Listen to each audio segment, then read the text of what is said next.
Jack London. Cros-Blanc.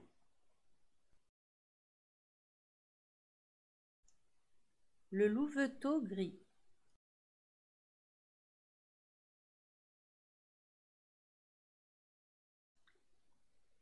Sa descendance de l'espèce loup était directe, mais il différait de ses frères et sœurs dont la fourrure trahissait déjà la teinte rouge, héritage de leur mère. Lui, au contraire, tenait entièrement du père. Il était le seul louveteau gris de la portée et n'avait d'autre différence avec un œil que de posséder ses deux yeux au lieu d'être borgne. Avant que ses yeux se fussent ouverts, c'est par le toucher que le louveteau acquit la première notion des êtres et des choses. Il connut ainsi ses deux frères et ses deux sœurs. En tâtonnant, il commença à jouer avec eux sans les voir. Déjà aussi il apprenait à gronder, et son petit gosier, qu'il faisait vibrer pour émettre des sons, semblait grincer lorsqu'il se mettait en colère.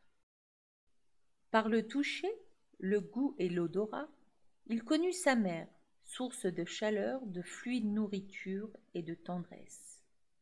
Il sentait surtout qu'elle avait une langue mignonne et caressante, qu'elle passait sur son doux petit corps pour l'adoucir encore plus. Elle s'en servait pour le ramener sans cesse contre elle, plus profondément, et l'endormir. Ainsi se passa en majeure partie le premier mois de la vie du louveteau. Puis ses yeux s'ouvrirent, et il apprit à connaître plus nettement le monde qui l'entourait. Ce monde était baigné d'obscurité, mais il l'ignorait, car il n'avait jamais vu d'autre monde. La lumière que ses yeux avaient perçue était infiniment faible, mais il ne savait pas qu'il y eût une autre lumière. Son monde était aussi très petit. Il avait pour limite les parois de la tanière. Le louveteau n'en éprouvait nulle oppression, puisque le vaste monde du dehors lui était inconnu. Cependant, il avait rapidement découvert que l'une des parois de son univers, l'entrée de la caverne par où filtrait la lumière, différait des autres. Il avait fait cette découverte, encore inconscient de sa propre pensée, avant même que ses yeux se fussent ouverts et eussent regardé devant eux. La lumière avait frappé ses paupières closes, produisant, à travers leurs rideaux, de légères pulsations des nerfs optiques, où s'étaient allumés de petits éclairs de clarté d'une impression délicieuse. En une attraction irrésistible, chaque fibre de son être avait aspiré vers la lumière. Vers elle s'était tourné son corps, comme la substance chimique de la plante vire d'elle-même vers le soleil. Dès lors, il avait mécaniquement rampé vers l'entrée de la caverne, et ses frères et sœurs avaient agi comme lui. Pas une fois il ne s'était dirigé vers les sombres retraits des autres parois. Tous ces petits corps potelés, pareils à autant de petites plantes, rampaient aveuglément vers le jour, qui était pour eux une nécessité de l'existence, et tendaient à s'y accrocher comme les vrilles de la vigne au tuteur qui la soutient. Plus tard, quand ils eurent un peu grandi, et que leur conscience individuelle naquit en eux avec ses désirs et ses impulsions, l'attraction de la lumière ne fit que s'accroître. Sans trêve, ils rampaient et s'étalaient vers elle, repoussés en arrière par leur mère. Ce fut à cette occasion que le louveteau gris connut d'autres attributs de sa mère que la langue douce et caressante. Dans son insistance à ramper vers la lumière, il apprit que la louve avait un nez, dont elle lui administrait un coup bien appliqué, et, plus tard, une patte avec laquelle elle le renversait sur le dos et le roulait comme un tonnelet en lui donnant des tapes vives et bien calculées. Il sut ainsi ce qu'étaient les coups, les risques qu'il courait volontairement d'en recevoir, et comment, au contraire, il convenait d'agir pour les éviter. C'était le début de ces généralisations sur le monde. Aux actes automatiques succédait la connaissance des causes. C'était un fier petit louveteau, carnivore comme ses frères et sœurs. Ses ancêtres étaient des tueurs et des mangeurs de viande. De viande seule vivaient son père et sa mère. Le lait même qu'il avait sucé à sa naissance n'était que de la chair directement transformée. Et maintenant, âgé d'1 mois, ayant depuis une semaine ses yeux ouverts, il commençait lui-même à manger de la viande mâchée et à demi digérée par la louve, qu'il a dégorgée ensuite dans la gueule des 5 louveteaux, en appoint du lait de ses mamelles. Il était le plus vigoureux de la portée. Dans son gosier, le glapissement de sa voix était plus sonore que celui de ses frères et sœurs. Le premier, il a pris le tour de rouler, d'un adroit coup de patte, un de ses petits compagnons. Le premier encore, attrapant l'un d'eux par l'oreille, il le renversa et le piétina en grondant, sans desserrer ses mâchoires. Ce fut lui qui donna le plus de tracas à sa mère pour le retenir près d'elle, loin de l'entrée de la caverne. Si l'attrait du jour le fascinait, il ignorait ce qu'était une porte, et il ne voyait dans l'entrée de la caverne qu'un mur lumineux. Ce mur était le soleil de son univers, la chandelle dont il était le papillon, et il s'acharnait obstinément dans cette direction, sans savoir qu'il y eût quelque chose au-delà. Étrange était pour lui ce mur de lumière. Son père, qui l'avait appris à connaître pour un être semblable à sa mère, et qui apportait de la viande à manger, avait une manière toute particulière de marcher dans le mur, de s'y éloigner et d'y disparaître. Cela, le louveteau ne pouvait se l'expliquer. Il avait tenté de s'avancer dans les autres murs de la caverne, mais ceux-ci avaient heurté rudement l'extrémité délicate de son nez. Il avait renouvelé plusieurs fois l'expérience, puis s'était finalement tenu tranquille. Il acceptait le pouvoir que possédait son père de disparaître dans un mur comme une faculté qui lui était spéciale, de même que le lait et la viande à demi digérés étaient des particularités personnelles de sa mère. En somme, il n'était pas donné au louveteau de penser à la façon des humains. Incertaine était la voie dans laquelle travaillait son cerveau. Mais, à son point de vue, ses conclusions n'en étaient pas moins nettes. Le pourquoi des choses ne l'inquiétait pas. Leur manière d'être l'intéressait seule. Il s'était cogné le nez contre les parois de la caverne, et cela lui avait suffi pour qu'il n'insistât pas. Ce qu'il était impuissant à faire, son père pouvait le faire. C'était une autre constatation qu'il ne cherchait point à s'expliquer. Le fait tenait lieu pour lui de raisonnement. Le souci de la logique ne préoccupait pas autrement son esprit, et celui des lois de la physique encore moins. Comme la plupart des créatures du wild, il ne tarda point à connaître la famine. Un temps arriva où non seulement la viande vint à manquer, mais où le lait se tarit dans la poitrine de sa mère. Tout d'abord, les louveteaux poussèrent des cris plaintifs et des gémissements, mais la faim les fit bientôt tomber en léthargie. Plus de jeux, ni de querelles, ni d'enfantine colère, ni d'exercice de grondement. Les pérégrinations vers le mur lumineux cessèrent aussi. Au lieu de cela, ils dormaient toujours, tandis que la vie qui était en eux vacillait et mourait. Un œil se désespérait. Il courait tout le jour et chassait au loin, mais inutilement, et revenait dormir quelques heures seulement dans la tanière d'où la joie avait fui. Laissant là ses petits, la louve, elle aussi, sortait à la recherche de la viande. Les premiers jours après la naissance des louveteaux, le vieux loup avait fait plusieurs voyages au camp des Indiens et raflé les lièvres pris dans les pièges. Mais avec la fonte générale des neiges et le dégel des cours d'eau, les Indiens s'étaient transportés plus loin et cette fructueuse ressource avait tari. Une demi-heure après, il était encore là. Il se releva, gronda contre la boule toujours immobile et reprit sa route en trottant. Trop souvent dans le passé, il avait déjà vainement attendu des porcs-épics enroulés. Il était inutile de perdre son temps davantage. Le jour baissait, et nul résultat ne récompensait sa chasse. Pour lui et la louve, il fallait trouver à manger. Il rencontra enfin un ptarmigan. Comme il débouchait à pas de velours d'un taillis, il se trouva nez à nez avec l'oiseau qui était posé sur une souche d'arbre, à moins d'1 pied de son museau. Tous deux s'aperçurent simultanément. L'oiseau tenta de s'envoler, mais il le renversa par terre d'un coup de patte, se jeta sur lui et le saisit entre ses dents. Il y eut un instant de courte lutte, le ptarmigan se débattant dans la neige et faisant un nouvel et vain effort pour prendre son envol. Les dents du vieux loup s'enfoncèrent dans la chair délicate et il commença à manger sa victime. Puis, il se souvint tout d'un coup et, revenant sur ses pas, reprit le chemin de la tanière en traînant le ptarmigan dans sa gueule.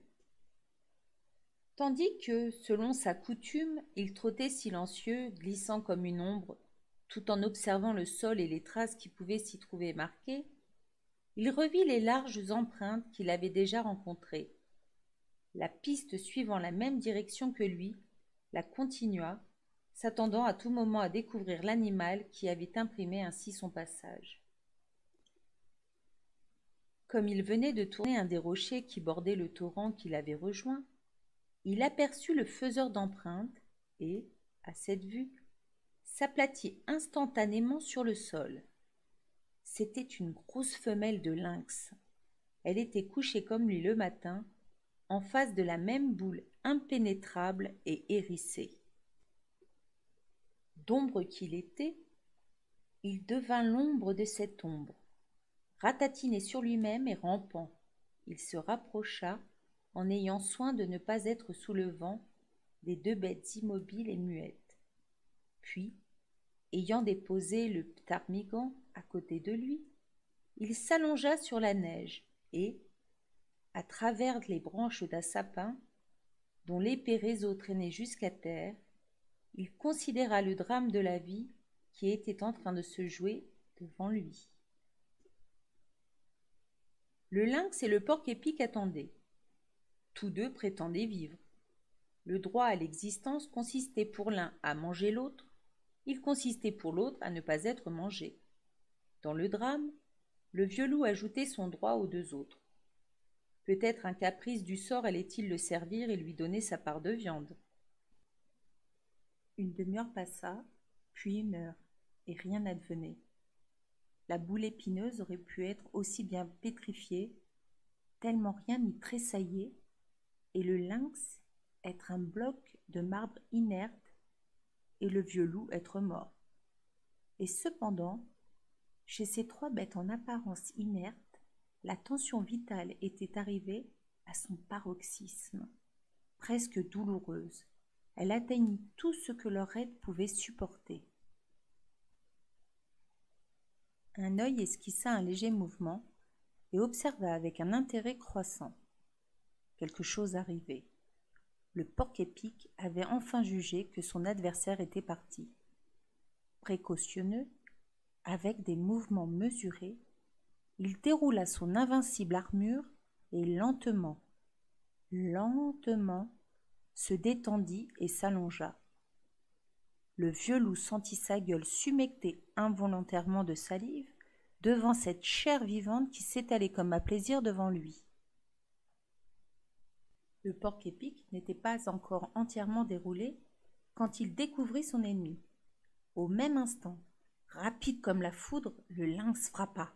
La patte aux griffes acérées, recourbée comme des crochets, atteignit le ventre douillet et, revenant en arrière, le déchira d'un brusque mouvement. Mais le porc-épic avait vu le lynx 1/1000 de seconde avant le coup, et ce temps lui suffit pour implanter d'un contre-coup de sa queue une moisson de dards dans la patte qui se retirait. Au cri d'agonie de la victime répondit instantanément le hurlement de surprise et de douleur de l'énorme chat. Un œil s'était dressé, pointant ses oreilles et balançant sa queue derrière lui. Le lynx, qui avait d'abord reculé, se rua d'un bond sauvage sur l'auteur de ses blessures. Piaulant et grognant, le porc-épic tentait en vain pour sa défense de replier en boule sa pauvre anatomie brisée. Il eut encore la force de détendre sa queue et d'en frapper le félin. Le lynx, dont le nez était devenu semblable à une pelote monstrueuse, éternua, rugit et, à l'aide de ses pattes, tenta de se débarrasser des dards féroces.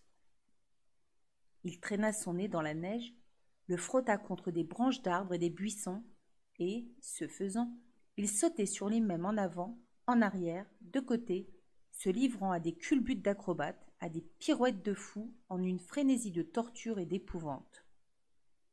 Un œil continuait à observer, non sans effroi, car sa fourrure s'en hérissa sur son dos. Il vit le lynx cesser tout d'un coup ses culbutes et rebondir en l'air en un dernier saut plus haut que les autres. Puis, poussant une longue clameur éperdue et hurlant à chaque pas qu'elle faisait, la bête s'élança droit devant elle sur le sentier. Ce fut seulement lorsque les cris se perdirent au loin que le vieux loup se risqua hors de sa cachette et s'avança vers le porc-épic. Il marcha soigneusement sur la neige, comme si elle eût été jonchée de dards, prête à percer la sensible plante de ses pieds. À son approche, le porc-épic poussa son cri de bataille et fit claquer ses longues dents. Il avait réussi à s'enrouler de nouveau, mais sans former comme auparavant une boule parfaite et compacte. Ses muscles étaient trop profondément atteints. À moitié déchirés, il saignait abondamment. Un œil commença par enfourner dans sa gueule, à grosses bouchées, de la neige imprégnée de sang, la mâcha, et l'ayant trouvée bonne, l'avala. Ce lui fut un excitant de l'appétit, et sa faim n'en fit qu'augmenter. Mais il était un trop vieux routier de la vie pour oublier sa prudence habituelle.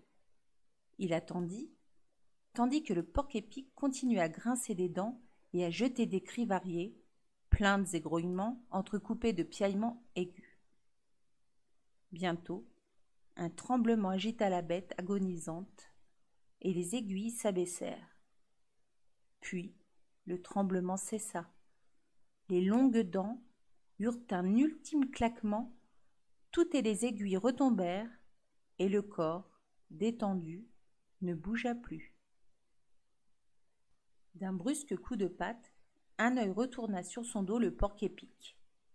Rien ne se produisit. Il était certainement mort. Après avoir attentivement examiné comme il était conformé, le vieux loup le prit dans ses dents avec précaution et se mit en devoir de l'emmener, moitié traînant le corps, moitié le portant, et, allongeant le cou pour tenir à distance de son propre corps la masse épineuse. Puis, il se souvint qu'il oubliait quelque chose, et, posant par terre son fardeau, il trotta vers l'endroit où il avait laissé le ptarmigan. En ce qui concernait l'oiseau, son parti fut aussitôt pris. Il le mangea. Il s'en retourna ensuite et reprit le porc-épic. Lorsqu'il arriva à la caverne avec le résultat de sa chasse du jour, la louve inspecta ce qu'il apportait et, se tournant vers lui, le lécha légèrement sur le cou. L'instant d'après, elle grogna encore, en guise d'avertissement, qu'il eut à garder sa distance entre lui et ses louveteaux. Mais le grognement n'était plus si menaçant.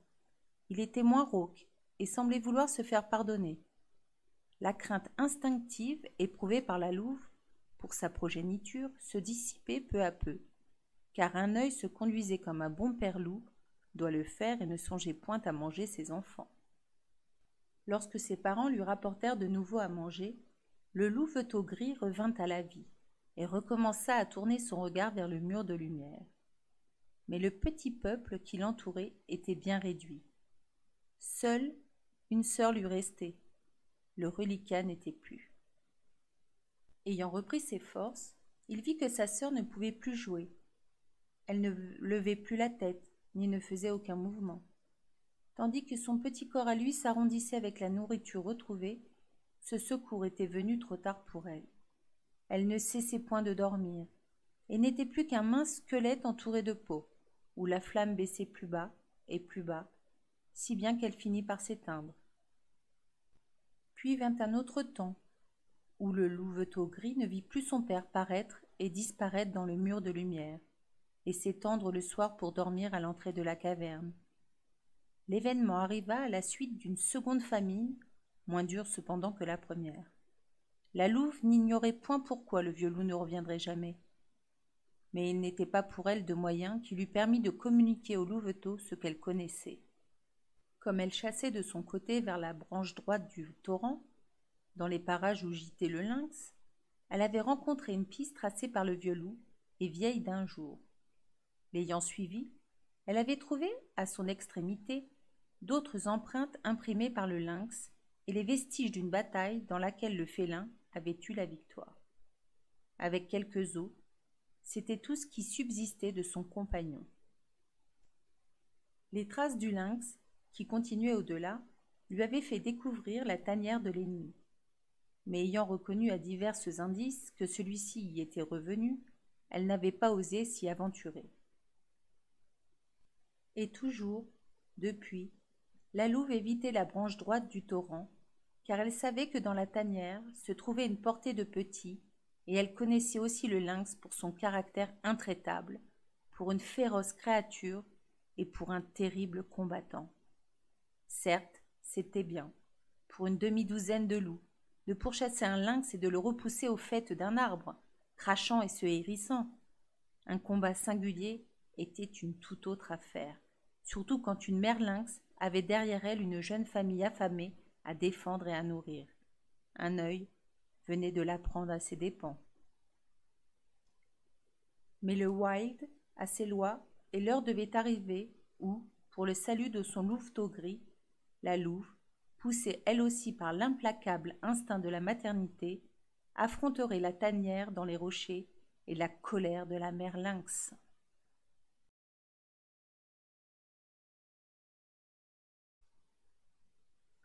Le mur du monde.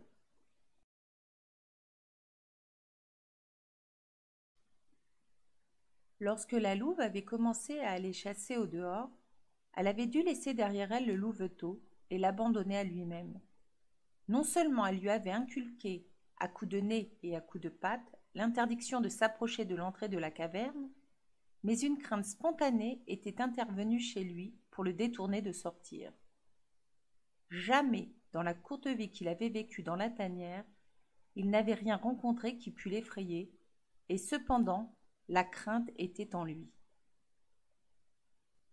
Elle lui venait d'un atavisme ancestral et lointain, à travers des milliers et des milliers de vies. C'était un héritage qu'il tenait directement de son père et de la louve, mais ceux-ci l'avaient à leur tour reçu par échelons successifs de toutes les générations de loups disparus avant eux. Crainte, legs du wild, auquel nul animal ne peut se soustraire.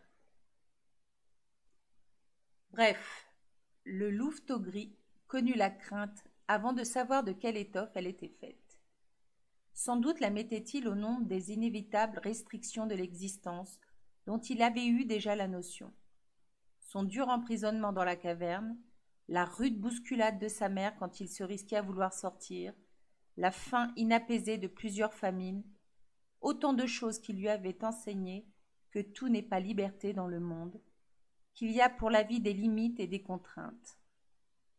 Obéir à cette loi, c'était échapper au coup et travailler pour son bonheur. Sans raisonner comme l'eût fait un homme, il se contentait d'une classification simpliste, ce qui heurte et ce qui ne heurte pas, et, en conclusion, éviter ce qui est classé dans la première catégorie afin de pouvoir jouir de ce qui est classé dans la seconde. Tant par soumission à sa mère que par cette crainte imprécise et innommée qui pesait sur lui, il se tenait donc éloigné de l'ouverture de la caverne, qui demeurait pour lui un blanc mur de lumière. Quand la louve était absente, il dormait la plupart du temps. Dans les intervalles de son sommeil, il restait très tranquille, réprimant les cris plaintifs qui lui gonflaient la gorge et contractaient son museau. Une fois, comme il était couché tout éveillé, il entendit un son bizarre qui venait du mur blanc. C'était un glouton qui, tremblant de sa propre audace, se tenait sur le seuil de la caverne, reniflant avec précaution ce que celle-ci pouvait contenir. Le louveteau, ignorant du glouton, savait seulement que ce reniflement était étrange, qu'il était quelque chose de non classé, et par suite un inconnu redoutable. Car l'inconnu est un des principaux éléments de la peur. Le poil se hérissa sur le dos du louveteau gris, mais il se hérissa en silence, tangible expression de son effroi. Pourtant, quoiqu'au paroxysme de la terreur, le louveteau demeurait couché sans faire un mouvement ni aucun bruit, glacé, pétrifié dans son immobilité, mort en apparence. Sa mère, rentrant au logis, se mit à gronder en sentant la trace du glouton et bondit dans la caverne. Elle lécha son petit et le pétrit du nez, avec une véhémence inaccoutumée d'affection. Le louveteau comprit vaguement qu'il avait échappé à un grand danger. D'autres forces contraires étaient aussi en gestation chez le louveteau, dont la principale était la poussée de croître et de vivre. L'instinct et la loi commandaient d'obéir. Croître et vivre lui inculquaient la désobéissance, car la vie c'est la recherche de la lumière, et nulle défense ne pouvait tenir contre ce flux qui montait en lui, avec chaque bouchée de viande qu'il avalait, chaque bouffée d'air qu'il aspirait. Si bien qu'à la fin, crainte et obéissance se trouvèrent balayées, et le louveteau rampait vers l'ouverture de la caverne. Différent des autres murs dont il avait fait l'expérience, le mur de lumière semblait reculer devant lui à mesure qu'il en approchait. Nulle surface dure ne froissait le tendre petit museau qu'il avançait prudemment. La substance du mur semblait perméable et bienveillante. Il entrait dedans. Il se baignait dans ce qu'il avait cru de la matière. Il en était tout confondu. À mesure qu'il rampait à travers ce qui lui avait paru une substance solide, la lumière devenait plus luisante. La crainte l'incitait à revenir en arrière, mais la poussée de vivre l'entraînait en avant. Soudain, il se trouva au débouché de la caverne. Le mur derrière lequel il s'imaginait captif avait sauté devant lui et reculé à l'infini. En même temps, l'éclat de la lumière se faisait cruel et l'éblouissait, tandis qu'il était comme ahuri par cette abrupte et effrayante extension de l'espace. Automatiquement, ses yeux s'ajustèrent à la clarté et mirent au point la vision des objets dans la distance accrue. Et non seulement le mur avait glissé devant ses yeux, mais son aspect s'était aussi modifié. C'était maintenant un mur tout bariolé, se composant des arbres qui bordaient le torrent, de la montagne opposée qui dominait les arbres et du ciel qui dominait la montagne. Une nouvelle crainte s'abattit sur le louveteau, car tout ceci était, encore plus, du terrible inconnu. S'accroupissant sur le rebord de la caverne, il regarda le monde. Ses poils se dressèrent et, devant cette hostilité qu'il soupçonnait, ses lèvres contractées laissèrent échapper un grondement féroce et menaçant. De sa petitesse et de sa frayeur, il jetait son défi à l'immense univers. Rien ne se passait d'anormal. Il continuait à regarder et, intéressé, il en oubliait de gronder. Il oublia aussi qu'il avait peur. Ce furent d'abord les objets les plus rapprochés de lui qu'il remarqua. Une partie découverte du torrent qui étincelait au soleil, un sapin desséché, encore debout, qui se dressait en bas de la pente du ravin, et cette pente elle-même, qui montait droit jusqu'à lui et s'arrêtait à 2 pieds du bord de la caverne où il était accroupi. Jusqu'à maintenant, le louveteau avait toujours vécu sur un sol plat. N'en ayant jamais fait l'expérience, il ignorait ce qu'était une chute. Ayant donc désiré s'avancer plus loin, il se mit hardiment à marcher. Ses pattes de devant se posèrent dans le vide, tandis que celles de derrière demeuraient en place. En sorte qu'il tomba la tête en bas. Le sol le heurta fortement au museau, lui tirant un gémissement. Puis, il commença à rouler vers le bas de la pente en tournant sur lui-même. Une terreur folle s'empara de lui. L'inconnu l'avait brutalement saisi et ne le lâchait plus. Sans doute allait-il le briser en quelque catastrophe effroyable. Du coup, la crainte avait mis la poussée vitale en déroute et le louveteau jappait comme un petit chien apeuré. Mais la pente devenait peu à peu moins raide. La base en était couverte de gazon, et le louveteau arriva finalement à un terre-plein où il s'arrêta. Il jeta un dernier gémissement de terreur, puis un long cri d'appel. Après quoi, comme un acte des plus naturels et qu'il eût accompli maintes fois déjà dans sa vie, il procéda à sa toilette, se léchant avec soin pour se débarrasser de l'argile qui le souillait. Cette opération terminée, il s'assit sur son train de derrière et recommença à regarder autour de lui, comme pourrait le faire le premier homme qui débarquerait sur la planète Mars. Le louveteau avait brisé le mur du monde. L'inconnu avait pour lui desserré son étreinte. Il était là, sans aucun mal. Mais le premier homme débarqué sur Mars se fut aventuré en ce monde nouveau moins tranquillement que ne le fit l'animal. Sans préjugés ni connaissance aucune de ce qui pouvait exister, le louveteau s'improvisait un parfait explorateur. Il était tout à la curiosité. Il examinait l'herbe qui le portait, les mousses et les plantes qui l'entouraient. Il inspectait le tronc mort du sapin qui s'élevait en bordure de la clairière. Un écureuil, qui courait autour du tronc bosselé, vint le heurter en plein, ce qui lui fut un renouveau de frayeur. Il se recula et gronda. Mais l'écureuil avait eu non moins peur que lui et escalada rapidement le faîte de l'arbre, d'où il se mit à pousser des piaulements sauvages. Le louveteau en reprit courage, et, en dépit d'un pivert qu'il rencontra et qui lui donna le frisson, il poursuivit son chemin avec confiance. Telle était cette confiance en lui, qu'un oiseau des élans, s'étant imprudemment abattu sur sa tête, il n'hésita pas à le vouloir chasser de la patte. Son geste lui valut un bon coup de bec sur le nez, et il en tomba sur son derrière en hurlant. Ses hurlements effarèrent à son tour l'oiseau des élans, qui se sauva à tire-d'aile. Le louveteau prenait de l'expérience. Tout embrumé, son jeune esprit se livrait à une inconsciente classification. Il y avait des choses vivantes et des choses non vivantes. Des premières, il convenait de se garder. Les secondes demeuraient toujours à la même place, tandis que les autres allaient et venaient. Et l'on ignorait ce que l'on n'en pouvait attendre. À cet inattendu, il convenait d'être prêt. Il cheminait avec maladresse.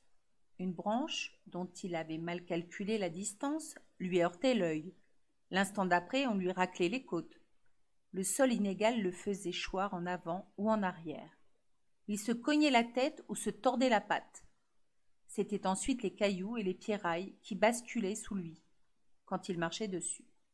Et il en conclut que les choses non vivantes n'ont pas toutes la même fixité que les parois de sa caverne, puis encore que les menus objets sont moins stables que les gros. Mais chacune de ces mésaventures continuait son éducation. À chaque pas, il s'ajustait mieux au monde ambiant. C'était la joie d'un début. Né pour être un chasseur de viande, quoiqu'il l'ignorât, il tomba à l'improviste sur de la viande dès son premier pas dans l'univers. Une chance imprévue, issue d'un pas de clair de sa part, le mit en présence d'un nid de ptarmigans, pourtant admirablement caché, et le fit, à la lettre, choir dedans. Il s'était essayé à marcher sur un arbre déraciné dont le tronc était couché sur le sol. L'écorce pourrie céda sous ses pas. Avec un jappement angoissé, il culbuta sur le revers de l'arbre et brisa dans sa chute les branches feuillues d'un petit buisson, au cœur duquel il se retrouva par terre, au beau milieu de 7 petits poussins de ptarmigans. Ceux-ci se mirent à piailler, et le louveteau, d'abord, en eut peur. Bientôt, il se rendit compte de leur petitesse et il s'enhardit. Les poussins s'agitaient. Il posa sa patte sur l'un d'eux et les mouvements s'accentuèrent. Ce lui fut une satisfaction. Il flaira le poussin puis le prit dans sa gueule. L'oiseau se débattit et lui pinça la langue avec son bec. En même temps, le louveteau avait éprouvé la sensation de la faim. Ses mâchoires se rejoignirent. Les os fragiles craquèrent et du sang chaud coula dans son palais. Le goût en était bon. La viande était semblable à celle que lui apportait sa mère, mais était vivante entre ses dents et par conséquent meilleure. Il dévora donc le petit ptarmigan et ainsi des autres, jusqu'à ce qu'il eût mangé toute la famille.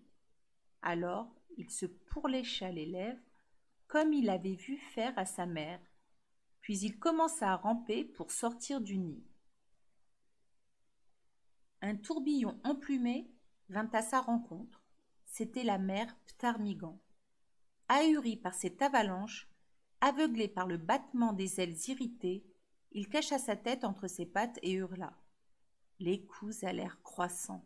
L'oiseau était au paroxysme de la fureur, si bien qu'à la fin, la colère le prit aussi. Il se redressa, gronda, puis frappa des pattes et enfonça ses dents menues dans une des ailes de son adversaire, qu'il se mit à secouer avec vigueur. Le ptarmigan continua à lutter en le fouettant de son aile libre. C'était la première bataille du louveteau.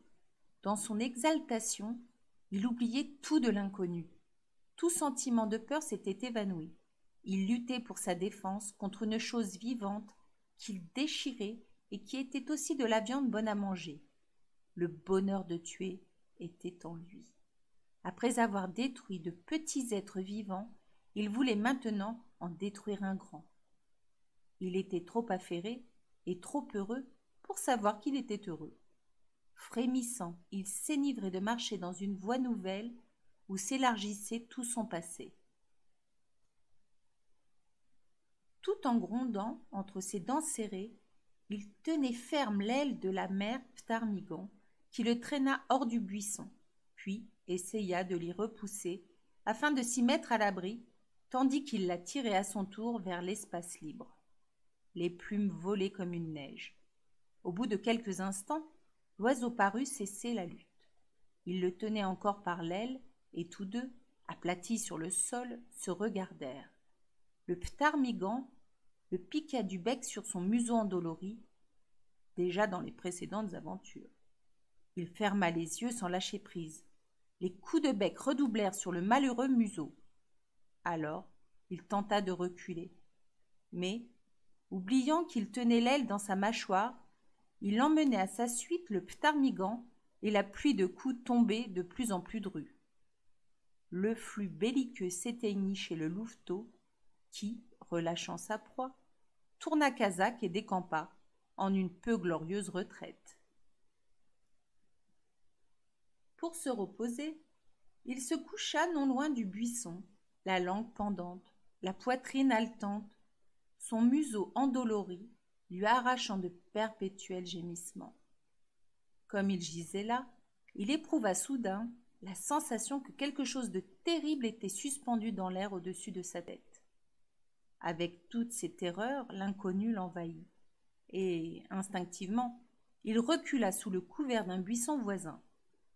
En même temps, un grand souffle l'éventait, et un corps ailé passa rapidement près de lui, sinistre et silencieux.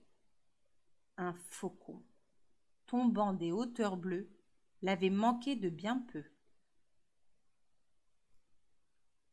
Pantelant, mais remis de son émotion, le louveteau épia craintivement ce qui advenait. De l'autre côté de la clairière, la mère Ptarmigan voltait au-dessus du nid ravagé. La douleur de cette perte l'empêchait de prendre garde aux traits ailés du ciel. Le louveteau, et ce fut pour lui à l'avenir une leçon, vit la plongée du faucon qui passa comme un éclair, ses serres entrées dans le corps du ptarmigan, les soubresauts de la victime en un cri d'agonie, et l'oiseau, vainqueur, qui remontait dans le bleu, emportant avec lui sa proie. Ce ne fut que longtemps après que le louveteau quitta son refuge. Il avait beaucoup appris. Les choses vivantes étaient de la viande, et elles étaient bonnes à manger. Mais aussi les choses vivantes, quand elles étaient assez grosses, pouvaient donner des coups. Il valait mieux en manger de petites, comme les poussins du ptarmigan, que de grosses comme la poule ptarmigan, que le faucon avait cependant emporté. Peut-être y avait-il d'autres ptarmigans. Il voulut aller et voir. Il arriva à la berge du torrent. Jamais, auparavant, il n'avait vu d'eau. Se promener sur cette eau paraissait bon, car on ne percevait à sa surface nulle irrégularité. Il avança pour y marcher et s'y enfonça, hurlant d'effroi, reprise une fois encore par la tenaille de l'inconnu. C'était froid et il étouffait. Il ouvrit la gueule pour respirer. L'eau se précipita dans ses poumons, au lieu de l'air qui avait coutume de répondre à l'acte respiratoire. La suffocation qu'il éprouvait était pour lui l'angoisse de la mort.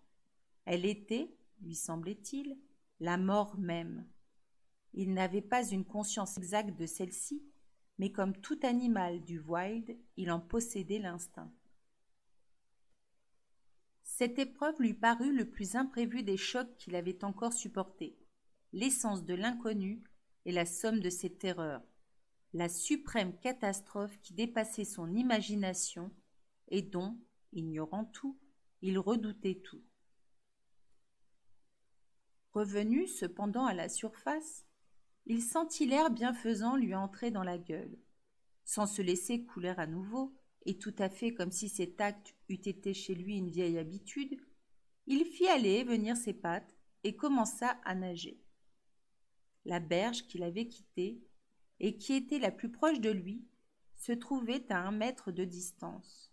Mais remonté à la surface, le dos tourné à cette berge, ce fut la berge opposée qui frappa d'abord son regard et vers laquelle il nagea. Peu important en lui-même, le torrent s'élargissait à cet endroit en un bassin tranquille d'une centaine de pieds. Au milieu, le courant continuait sa course rapide et, le happant au passage, entraîna le louveteau. Maintenant nager ne servait plus à rien. L'eau calme, devenue soudain furieuse, le roulait avec elle, tantôt au fond du torrent, tantôt à la surface. Emporté, retourné sans dessus-dessous, encore et encore lancé contre les rochers, il gémissait lamentablement à chaque heurte qui marquait sa course. Plus bas, et succédant au rapide, s'étendait un second bassin, aussi paisible que le premier, et où le louveteau, porté par le flot, fut finalement déposé sur le lit de gravier de la berge. Il s'y ébroua avec frénésie. Son éducation sur le monde s'était enrichie d'une leçon de plus. L'eau n'était pas vivante, et cependant elle se mouvait. Elle paraissait aussi solide que la terre, mais elle n'était pas du tout solide. Conclusion. Les choses ne sont pas toujours ce qu'elles semblent être. Il convient, en dépit de leur apparence, d'être à leur rencontre en un perpétuel soupçon, de ne jamais s'y reposer avant d'en avoir vérifié la réalité. La crainte de l'inconnu, qui était chez lui une défiance héréditaire, se renforçait désormais de l'expérience acquise. Une autre aventure l'attendait encore ce jour-là. Il avait remarqué que rien dans le monde ne valait sa mère, et il sentait grandir en lui le désir d'être auprès d'elle. Comme son corps, son petit cerveau était las. Il avait eu à supporter plus de luttes et de peines en un seul jour qu'en tous ceux qu'il avait vécus jusqu'alors. De plus, il tombait de sommeil. Aussi se mit-il en route, en proie à une impression de solitude et de cruel abandon, afin de regagner la caverne et d'y retrouver sa mère. Il rampait sous quelques broussailles, quand il entendit un cri aigu qui l'intimida fort. Rapide, une lueur jaunâtre passa en même temps devant ses yeux. Il regarda et aperçut une belette. C'était une petite chose vivante, dont il pensa qu'il n'y avait pas à avoir peur.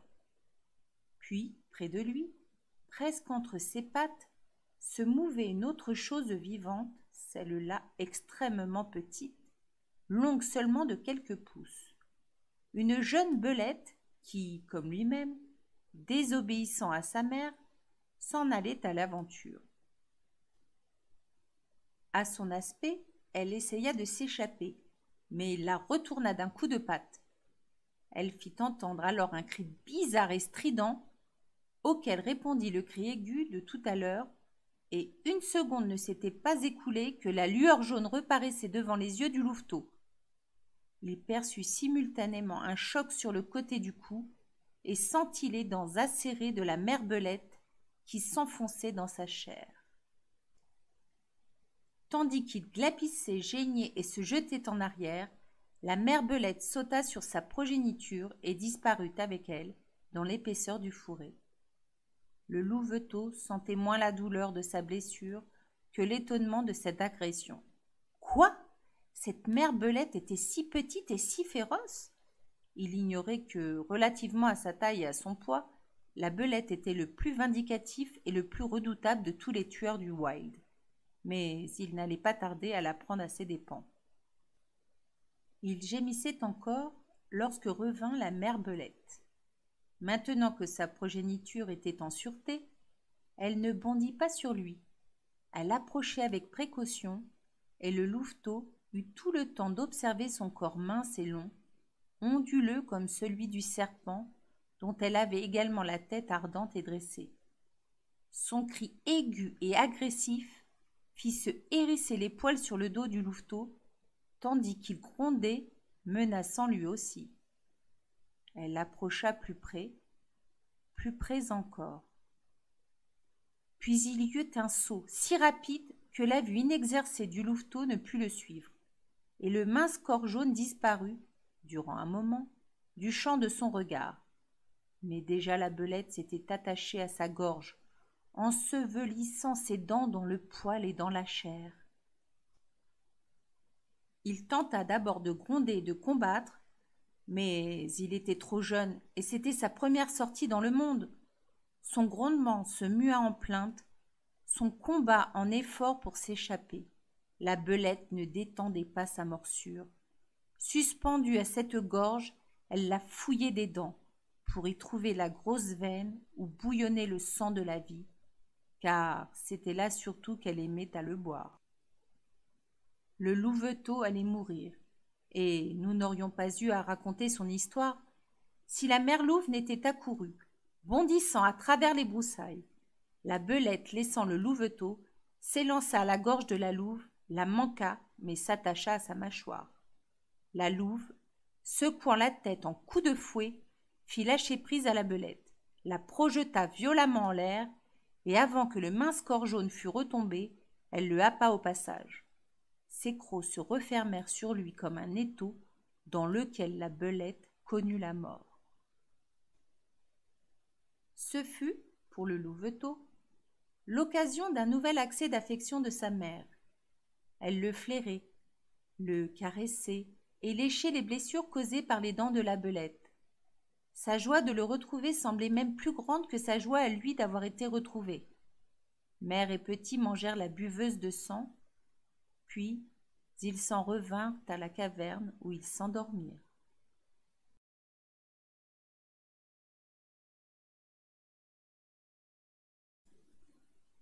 La loi de la viande.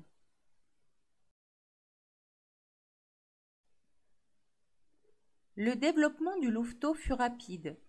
Après 2 jours de repos, il s'aventura à nouveau hors de la caverne. Il rencontra dans cette sortie la jeune belette dont il avait, avec la louve, mangé la mère. Il la tua et la mangea. Il ne se perdit pas cette fois, et par le même chemin, lorsqu'il se sentit fatigué, s'en revint à la tanière pour y dormir. Désormais, chaque jour le vit dehors, à rôder et élargir le cercle de ses courses. Il commença à mesurer plus exactement le rapport de sa force et de sa faiblesse. Il connut quand il convenait d'être hardi et quand il était utile d'être prudent. Il décida que la prudence devait être de règle générale, sauf quand il était sûr du succès, auquel cas il pouvait s'abandonner à ses impulsions combatives. Il devenait un vrai démon, et sa fureur s'éveillait dès qu'il avait le malheur de tomber sur un ptarmigan. S'il rencontrait un écureuil jacassant en l'air sur un sapin, il ne manquait pas de lui répondre à sa façon par une bordée d'injures. La vue d'un oiseau des élans poussait sa colère au paroxysme, car il n'avait jamais oublié le coup de bec qu'un de ces oiseaux lui avait appliqué sur le nez. Il se souvenait aussi du faucon, et dès qu'une ombre mouvante passait dans le ciel, il courait se blottir sous le plus proche buisson. Mais une époque arriva où ces divers épouvantails cessèrent de l'effrayer. Ce fut quand il sentit que lui-même était pour eux un danger. Sans plus ramper et se traîner sur le sol, il prenait déjà l'allure oblique et furtive de sa mère, ce glissement rapide et déconcertant, à peine perceptible, presque immatériel. Les poussins du ptarmigan et la jeune belette avaient été ses premiers meurtres, la première satisfaction de son désir de chair vivante. Ce désir et l'instinct de tuer s'accrurent de jour en jour, et sa colère grandit contre l'écureuil dont le bavardage volubile prévenait de son approche toutes les autres bêtes. Mais de même que les oiseaux s'envolent dans l'air, les écureuils grimpent sur les arbres, et le louveteau ne pouvait rien contre eux que de tenter de les surprendre lorsqu'ils se posaient sur le sol. Le louveteau éprouvait pour sa mère un respect considérable. Elle était savante à capturer la viande, et jamais elle ne manquait de lui en apporter sa part. De plus, elle n'avait peur de rien. Il ne se rendait pas compte qu'elle avait plus appris et en connaissait plus que lui, d'où sa plus grande bravoure, et ne voyait que la puissance supérieure qui était en elle. Elle le forçait aussi à l'obéissance, et plus il prenait de l'âge, moins elle était patiente envers lui. Aux coups de nez et aux coups de patte avaient succédé de cuisantes morsures, et pour cela encore il la respectait. Une troisième famine revint qui fut particulièrement dure, et le louveteau connut à nouveau, cette fois avec une conscience plus nette, l'aiguillon de la faim. La louve chassait sans discontinuer, quêtant partout un gibier qu'elle ne trouvait pas, et souvent ne rentrait même pas dormir dans la caverne. En mortelle angoisse, le louveteau chassait comme elle, et lui non plus ne trouvait rien. Mais cette détresse contribue à développer son esprit, et il grandit en science et en sagesse. Il observa de plus près les habitudes de l'écureuil, et s'appliqua à courir sur lui plus prestement pour s'en saisir. Il étudia les mœurs des souris des bois, et s'exerça à creuser le sol avec ses griffes, afin de les tirer de leurs trous. L'ombre même du faucon ne le fit plus fuir sous les taillis. Assis sur son derrière, en terrain découvert, il allait même, dans son désespoir, jusqu'à provoquer l'oiseau redoutable qu'il voyait planer dans le ciel. Car il savait que là-haut, dans le bleu, c'était de la viande qui flottait, de cette viande qui réclamait si intensément ses entrailles. Mais le faucon dédaigneux refusait de venir livrer bataille au louveteau qui s'en allait en gémissant de désappointement et de faim. Un jour, la famine se termina. La louve apporta de la chair au logis, une chair singulière et différente de la chair coutumière. C'était un petit de lynx, de l'âge approximatif du louveteau, mais un peu moins grand. Il était tout entier pour lui. La louve, il l'ignorait, avait déjà satisfait sa faim en dévorant tout le reste de la portée. Il ne savait pas non plus tout ce qu'il y avait de désespéré dans cet acte. La seule chose qui l'intéressait était la satisfaction de son estomac, et chaque bouchée du petit lynx qu'il avalait augmentait son contentement. Un estomac plein incite au repos, et le louveteau, étendu dans la caverne, s'endormit contre sa mère. Un grondement de la louve, tel qu'il n'en avait encore ouï de semblable, le réveilla en sursaut. Jamais peut-être dans sa vie elle n'en avait poussé d'aussi terrible, car elle savait bien, elle, que l'on ne dépouille pas impunément une tanière de lynx. La mère lynx arrivait. Le louveteau la vit, dans la pleine lumière de l'après-midi, accroupie à l'entrée de la caverne. À cette vue, sa fourrure se souleva puis retomba le long de son échine. Point n'était ici besoin d'instinct ni de raisonnement. Commençait en sourd grognement, puis s'enflant tout à coup en un horrifique hurlement, le cri de rage de l'intruse disait clairement le danger. Pourtant, le louveteau sentit en lui bouillonner le prodige de la vie. Il se dressa sur son séant et se rangea aux côtés de sa mère en grondant vaillamment. Mais elle le rejeta loin d'elle, en arrière, avec mépris. Le boyau d'entrée de la caverne étant trop bas et trop étroit, la mère lynx ne pouvait bondir. Elle s'avança en rampant, prête à s'élancer dès qu'il lui serait loisir. Mais alors la louve s'abattit sur elle et la terrassa. Le louveteau ne distinguait pas grand-chose de la bataille. Les deux bêtes grondaient, crachaient, hurlaient et s'entre-déchiraient. Le lynx combattait des griffes et des dents. La louve n'usait que de ses dents. Le louveteau, profitant d'un moment propice, s'élança lui aussi et enfonça ses crocs dans une des pattes de derrière du lynx. Il s'y suspendit en grognant, et sans qu'il s'en rendît compte, il paralysa par son pied les mouvements de cette patte, apportant ainsi à sa mère une aide appréciable. Un virement du combat entre les deux adversaires le refoula et lui fit lâcher prise. L'instant d'après, mère louve et mère lynx s'étaient séparées. Avant qu'elles se ruassent à nouveau l'une contre l'autre, le lynx frappa le louveteau d'un coup de sa large patte de devant qui lui lacéra l'épaule jusqu'à l'os et l'envoya rouler contre le mur de la caverne. Ses cris aigus et ses hurlements plaintifs s'ajoutèrent au vacarme des rugissements.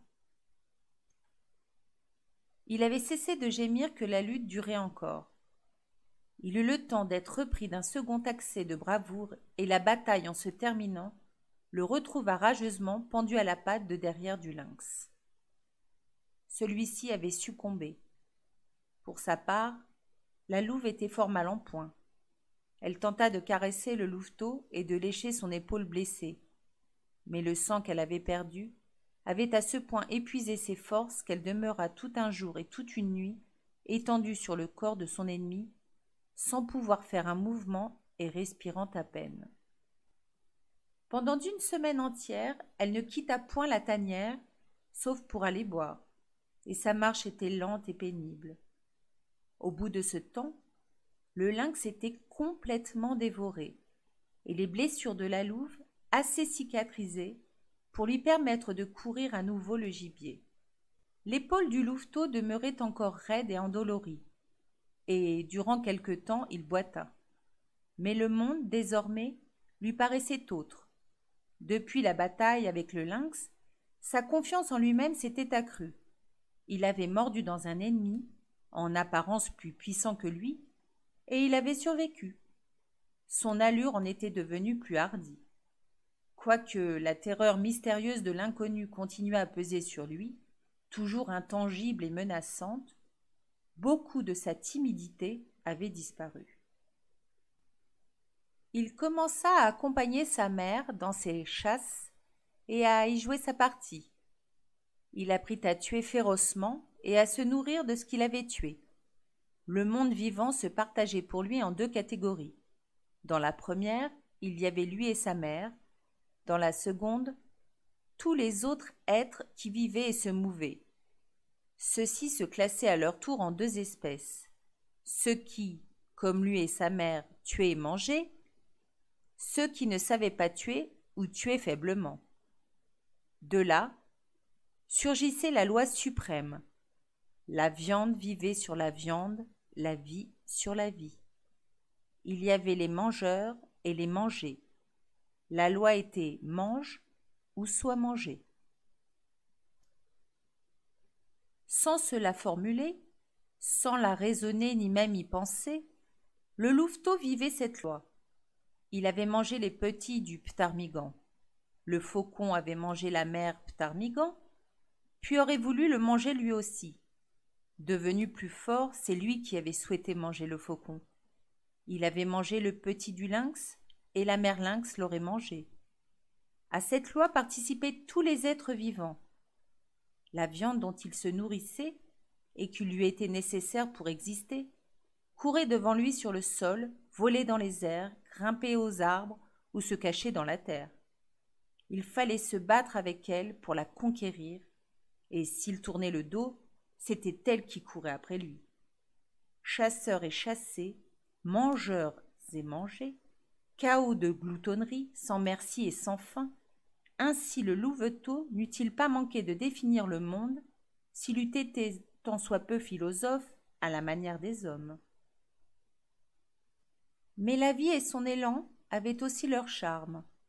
Développer et faire jouer ses muscles constituait pour le louveteau un plaisir sans fin. Courir sus après une proie était une source d'émotion et de frémissements délicieux. Rage et bataille donnaient de la joie. La terreur même et le mystère de l'inconnu avaient leur attirance. Puis, toute peine portait en elle sa rémunération, dont la première était celle de l'estomac plein et d'un bon sommeil reposant aux chauds rayons du soleil. Aussi le louveteau ne querellait-il ni la vie, qui trouve sa raison d'être dans le fait seul de son existence, ni l'hostilité ambiante du monde qui l'entourait. Il était plein de sève, très heureux et tout fier de lui-même.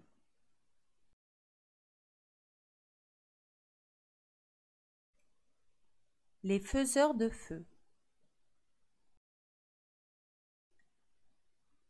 Le louveteau tomba sur eux à l'improviste. Ce fut sa faute. Il avait manqué de prudence et marché sans voir. Encore lourd de sommeil, il avait chassé toute la nuit et venait à peine de se réveiller. Il avait quitté la caverne et, en trottant, était descendu vers le torrent pour y boire. À vrai dire, le sentier lui était familier, et jamais nul accident ne lui était arrivé. Il avait dépassé le sapin renversé, traversé la clairière et courait parmi les arbres. Au même instant, il vit et flaira.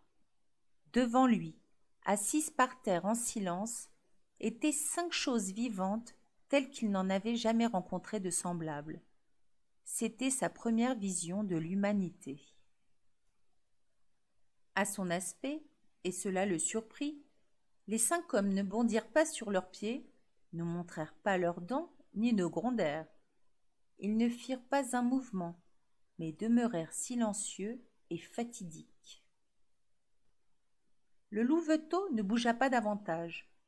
Tout l'instinct de sa nature sauvage l'eût cependant poussé à fuir, si un autre instinct ne s'était élevé en lui, impératif et soudain. Un étonnement inconnu s'emparait de son esprit. Il se sentait amoindri, tout à coup, par une notion nouvelle de sa petitesse et de sa débilité. Un pouvoir supérieur très loin, très haut au-dessus de lui, s'apesantissait sur son être et le maîtrisait. Le louveteau n'avait jamais vu d'homme, et pourtant l'instinct de l'homme était en lui. Dans l'homme, il reconnaissait obscurément l'animal qui avait combattu et vaincu tous les autres animaux du wild. Ce n'étaient pas seulement ses yeux qui regardaient, mais ceux de tous ses ancêtres.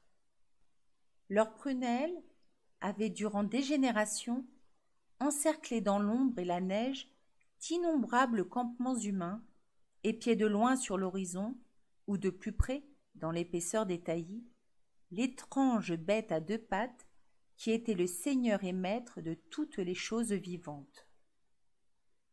Cet héritage moral et surnaturel, fait de craintes et de luttes accumulées pendant des siècles, étreignait le louveteau, trop jeune encore pour s'en dégager. Loup adulte, il eût pris rapidement la fuite.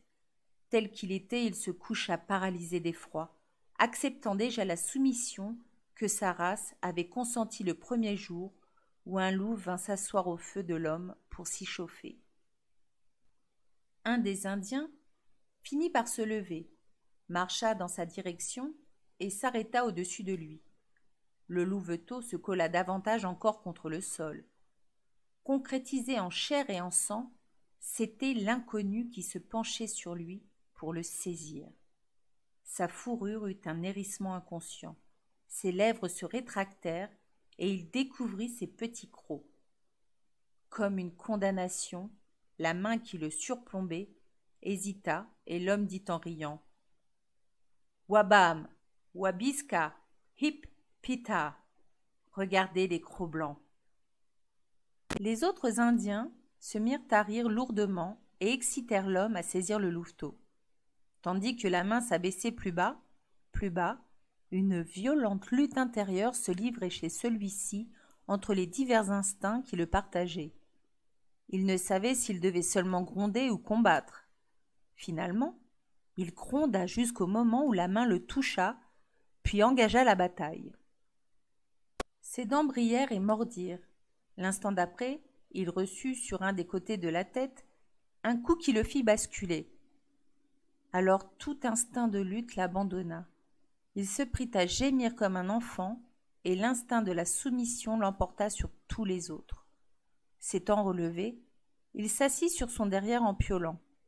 Mais l'Indien qui l'avait mordu était en colère, et le louveteau reçut un second coup sur l'autre côté de la tête. Il piola encore plus fort. Les 4 autres Indiens s'esclaffaient de plus en plus, si bien que leur camarade se mit à rire lui aussi. Ils entourèrent tous le louveteau et se moquèrent de lui, tandis qu'il geignait de terreur et de peine. Tout à coup, Bête et Indien dressèrent l'oreille. Le louveteau savait ce qu'annonçait le bruit qui se faisait entendre, et, cessant de gémir, il jeta un long cri où il y avait plus de joie maintenant que d'effroi. Puis il se tut, et attendit l'arrivée de sa mère libératrice, indomptable et terrible, qui savait si bien combattre, tuer tout ce qui lui résistait et n'avait jamais peur. Elle arrivait, courant et grondant. Elle avait perçu la plainte de son petit et se précipitait pour le secourir. Elle bondit au milieu du groupe, magnifique, transfigurée dans sa furieuse et inquiète maternité. Son irritation protectrice était un réconfort pour le louveteau, qui sauta vers elle avec un petit cri joyeux, tandis que les animaux hommes se reculaient en hâte de plusieurs pas. La louve s'arrêta près de son petit, qui se pressait contre elle, et fit face aux Indiens. Un sourd grondement sortit de son gosier. La menace contractait sa face, et son nez qui se plissait, se relevait presque jusqu'à ses yeux, en une prodigieuse et mauvaise grimace de colère. Il y eut alors un cri que lança l'un des hommes. « Quiche !» Voilà ce qu'il cria avec une exclamation de surprise. À cette voix, le louveteau sentit vaciller sa mère. « Quiche !» cria l'homme à nouveau, durement cette fois, et d'un ton de commandement. Et le louveteau vit alors sa mère, la louve impavide, se plier jusqu'à ce que son ventre touchât le sol, en geignant et en remuant la queue avec tous les signes coutumiers de soumission et de paix. Il n'y comprenait rien et était stupéfait.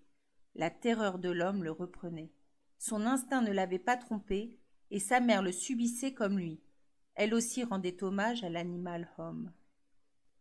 L'Indien qui avait parlé vint vers elle. Il posa sa main sur sa tête et elle ne fit que s'en aplatir davantage. Elle ne grondait ni ne tentait de mordre. Les autres Indiens s'étaient pareillement rapprochés et, rangés autour de la louve, ils la palpaient et caressaient sans aviver chez elle la moindre velléité de résistance ou de révolte. Les 5 hommes étaient fort excités et leur bouche menait grand bruit. Mais comme ce bruit n'avait rien de menaçant, le louveteau se décida à venir se coucher près de sa mère, se hérissant encore de temps à autre, mais faisant de son mieux pour se soumettre. « Ce qui se passe n'a rien de surprenant, » dit un des Indiens. Le père de Quiche était un loup, mais sa mère était une chienne. Mon frère, à qui elle appartenait, l'avait laissée attachée dans les bois, 3 nuits durant, au moment de la saison des amours. Alors c'est un loup qui la couvrit. 1 an s'est écoulé, Castor Gris, depuis que Quicheux s'est échappé. Tu comptes bien, langue de saumon. C'était à l'époque de la famine que nous avons subi, alors que nous n'avions plus de viande à donner aux chiens. Elle a vécu avec les loups, dit un 3e Indien. Cela paraît juste, Trois-Aigles, répartit Castor Gris en touchant de sa main le louveteau, et en voici la preuve. Au contact de la main, le louveteau esquissa un grognement. La main se retira et lui administra une calotte. Sur quoi, il recouvrit ses crocs et s'accroupit avec soumission.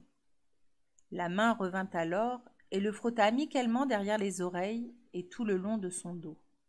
« Ceci prouve cela, reprit Castor Gris. Il est clair que sa mère est quicheux. Mais une fois de plus, son père est un loup. C'est pourquoi il y a en lui peu du chien et beaucoup du loup. Ses crocs sont blancs, et Cros-Blanc doit être son nom. J'ai parlé, c'est mon chien. Quicheux, n'était-elle pas la chienne de mon frère? Et mon frère n'est-il pas mort? » Pendant un instant, les animaux hommes continuèrent à faire du bruit avec leur bouche. Durant ce colloque, le louveteau, qui venait de recevoir un nom dans le monde, demeurait tranquille et attendait. Puis, prenant un couteau dans un petit sac qui pendait sur son estomac, Castor Gris alla vers un buisson et y coupa un bâton. Cros-Blanc l'observait. Aux deux bouts du bâton, l'Indien fixa une lanière. Avec l'une, il attacha Quicheux par le cou, et ayant conduit la louve près d'un petit sapin, il noua l'autre lanière. Cros-Blanc suivit sa mère et se coucha près d'elle. Il vit Langue de Saumon avancer la main vers lui, et la peur le reprit. De son côté, Quicheux regardait avec anxiété. Mais l'Indien, élargissant ses doigts et les recourbant, le roula sans dessus-dessous et commença à lui frotter le ventre d'une manière délicieuse. Le louveteau, les quatre pattes en l'air, gauche et cocasse, se laissait tripoter sans essayer de résister. Comment d'ailleurs l'aurait-il pu, dans les positions où il se trouvait? Si l'animal homme avait l'intention de le maltraiter, il lui était livré sans défense et était incapable de fuir.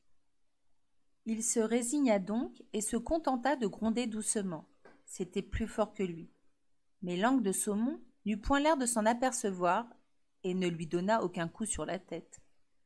Il continua au contraire à le frictionner de haut en bas, et le louveteau sentit croître le plaisir qu'il en éprouvait. Lorsque la main caressante passa sur ses flancs, il cessa tout à fait de gronder. Puis, quand les doigts remontèrent à ses oreilles, les pressant moelleusement vers leur base, son bonheur ne connut plus de bornes. Quand enfin, après une dernière et savante friction, l'Indien le laissa tranquille et s'en alla, toute crainte s'était évanouie dans l'esprit du louveteau. Sans doute d'autres peurs l'attendaient dans l'avenir, mais de ce jour, confiance et camaraderie étaient établies avec l'homme dans la société duquel il allait vivre. Au bout de quelque temps, Cros-Blanc entendit s'approcher des bruits insolites. Prompt à observer et à classer, il les reconnut aussitôt comme étant produits par l'animal homme. Quelques instants plus tard, en effet, toute la tribu indienne surgissait du sentier. Il y avait beaucoup d'hommes, de femmes et d'enfants, 40 têtes au total, tous lourdement chargés de bagages du camp, de provisions de bouche et d'ustensiles. Il y avait aussi beaucoup de chiens, et ceux-ci, à l'exception des tout-petits, n'étaient pas moins chargés que les gens. Des sacs étaient liés sur leur dos, et chaque bête portait un poids de 20 à 30 livres. Auparavant, Cros-Blanc n'avait jamais vu de chien, mais cette première vision lui suffit pour comprendre que c'était là un animal appartenant à sa propre espèce, avec quelque chose de différent. Quant aux chiens, ce fut surtout la différence qu'ils sentirent en apercevant le louveteau et sa mère. Il y eut une ruée effroyable. Cros-Blanc se hérissa, hurla et mordit au hasard dans le flot qui, gueules ouvertes, déferlait sur lui. Il tomba et roula sous les chiens, éprouvant la morsure cruelle de leurs dents, et lui-même mordant et déchirant pattes et ventre au-dessus de sa tête. Il entendait dans la mêlée les hurlements de Quicheux qui combattaient pour lui, les cris des animaux hommes et le bruit de leurs gourdins dont il frappait les chiens qui gémissaient de douleur sous les coups. Tout ceci fut seulement l'histoire de quelques secondes. Le louveteau, remis sur pied, vit les Indiens qui le défendaient repousser les chiens en arrière à l'aide de bâtons et de pierres et le sauver de l'agression féroce de ses frères, qui pourtant n'étaient pas tout à fait ses frères. Et quoiqu'il n'y eût point de place en son cerveau pour la conception d'un sentiment aussi abstrait que celui de la justice, il sentit, à sa façon, la justice des animaux hommes. Il connut qu'ils dictaient des lois et les imposaient. Étrange était aussi la façon dont ils procédaient pour dicter leurs lois. Dissemblables de tous les animaux que le louveteau avait rencontrés jusque-là, ils ne mordaient ni ne griffaient. Ils imposaient leur force vivante par l'intermédiaire des choses mortes. Celles-ci leur servaient de morsure. Bâtons et pierres, dirigés par ces bizarres créatures, sautaient à travers les airs, à l'instar des choses vivantes, et s'en allaient frapper les chiens. Il y avait là, pour son esprit, un pouvoir extraordinaire et inexplicable qui dépassait les bornes de la nature et était d'un dieu. Cro-Blanc, cela va de soi, ignorait tout de la divinité. Tout au plus pouvait-il soupçonner que des choses existaient au-delà de celles dont il avait la notion. Mais l'étonnement et la crainte qu'il ressentait en face des animaux hommes étaient assez exactement comparables à l'étonnement et à la crainte qu'aurait éprouvé un homme se trouvant, sur le faîte de quelque montagne, devant un être divin qui tiendrait les foudres dans chaque main et les lancerait sur le monde terrifié. Le dernier chien ayant été refoulé en arrière, le charivari prit fin. Le louveteau se mit à lécher ses meurtrissures. Puis il médita sur son premier contact avec la troupe cruelle de ses prétendus frères et sur son introduction parmi eux. Il n'avait jamais songé que l'espèce à laquelle il appartenait pût contenir d'autres spécimens que le vieux loup-borgne, sa mère et lui-même. Dans sa pensée, il constituait à eux trois une race à part, et tout à coup, il découvrait que beaucoup d'autres créatures s'apparentaient à sa propre espèce. Il lui parut obscurément injuste que le premier mouvement de ses frères de race eût été de bondir sur lui et de tenter de l'anéantir. Il était non moins chagrin de voir sa mère attachée avec un bâton, même en pensant que c'était la sagesse supérieure des animaux-hommes qu'il avait voulu. Cela sentait l'esclavage. À l'esclavage, il n'avait pas été habitué. La liberté de rôder, de courir, de se coucher par terre, là où il lui plaisait, avait été son lot jusqu'à ce jour, et maintenant il était captif. Les mouvements de sa mère étaient réduits à la longueur du bâton auquel elle était liée. Et à ce même bâton, il était comme lié lui-même, car il n'avait pas encore eu l'idée qu'il pouvait se séparer de sa mère. Il n'aima pas cette contrainte. Il n'aima pas non plus quand les animaux-hommes, s'étant levés, se remirent en marche. Un animal-homme, malingre d'aspect, prit dans sa main la lanière du bâton qui attachait Quicheux et emmena la louve derrière lui. Derrière Quicheux suivait Cro-Blanc, grandement perturbé et tourmenté par la nouvelle aventure qui s'abattait sur lui. Le cortège descendit la vallée, continuant bien au-delà des plus longues courses du louveteau, jusqu'au point où le torrent se jetait dans le fleuve Mackenzie. À cet endroit, des pirogues étaient juchées en l'air sur des perches et des claies s'étendaient, destinées à faire sécher le poisson. On s'arrêta et on campa. La supériorité des animaux-hommes s'affirmait de plus en plus. Plus encore que leur domination sur les chiens aux dents aiguës, ce spectacle marquait leur puissance. Grâce au pouvoir qu'ils avaient d'imprimer du mouvement aux choses immobiles, il leur était loisible de changer la vraie face du monde. La plantation et le dressage des perches destinées à monter le camp attira l'attention du louveteau. Cette opération était peu de chose, accomplie par les mêmes créatures qui lançaient à distance des bâtons et des pierres. Mais quand il vit les perches se réunir et se couvrir de toile et de peau pour former des tentes, Cro-Blanc fut stupéfait. Ces tentes, d'une colossale et impressionnante grandeur, s'élevaient partout autour de lui, de tous côtés, grandissant à vue d'œil comme de monstrueuses formes de vie. Elles emplissaient le champ presque entier de sa vision et, menaçantes, le dominaient lui-même. Lorsque la brise les agitait en de grands mouvements, il se couchait sur le sol, effaré et craintif, sans toutefois les perdre des yeux, prêt à bondir et à fuir au loin s'il lui arrivait de les voir se précipiter sur sa tête. Après un moment, son effroi détente prit fin. Il vit que femmes et enfants y pénétraient et en sortaient sans aucun mal, que les chiens aussi tentaient d'y entrer, mais en étaient chassés rudement de la voie ou au moyen de pierres volantes. Bientôt, Cro-Blanc, quittant les côtés de Quicheux, rampait à son tour avec précaution vers la tente la plus proche. Il était poussé par sa curiosité, sans cesse en éveil, par le besoin d'apprendre et de connaître, par sa propre expérience.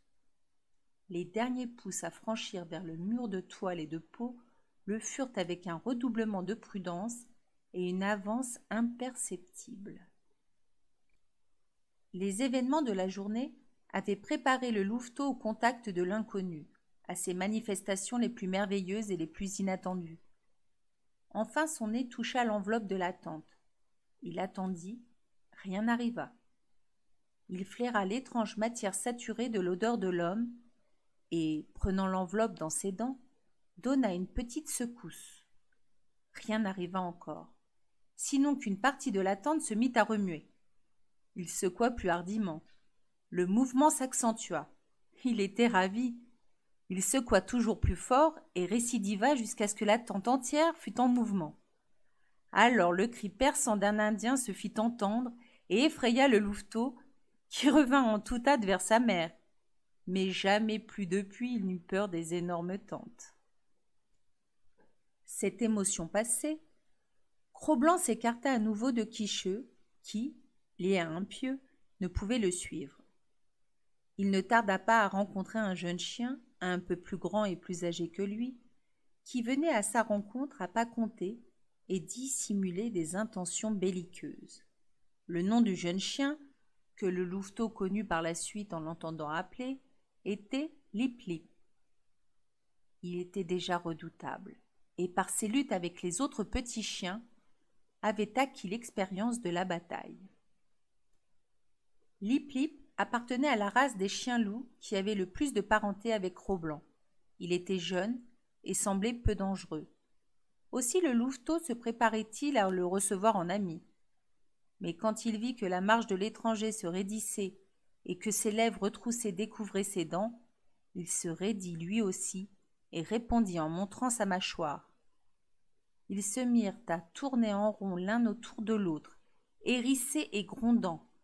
Ce manège dura plusieurs minutes, et Cro-Blanc commençait à s'en amuser, comme d'un jeu, quand, tout à coup, avec une surprenante vivacité, Lip-Lip sauta sur lui jeta une morsure rapide et sauta derechef en arrière. La morsure avait atteint le louveteau à son épaule déjà blessée par le lynx et qui, dans le voisinage de l'os, était intérieurement demeurée douloureuse. La surprise et le coup lui arrachèrent un gémissement.